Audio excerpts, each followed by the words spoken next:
ฟังเสียงโห่แซวจากแถวคุ้มบ้านของเจ้าสืบดูเรื่องราวจึงรู้ว่าเขามันเธอค่าดองเป็นแสนแหนมาวางเสนอได้ฟังแล้วซึมจนเซอไม่คาดว่าเธอจะยอมรับมันรักพี่เลยเฝ้าหยิบเหล้าขาวมาเทลงแก้วหมดทางเสียแล้วความรักที่รอมานานต้องกลืนเหล้าขาวให้ความเมาลบความร้าวรานโซเซไปดูงานมัน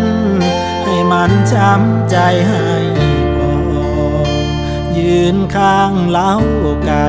มองไปบนเรือนนอน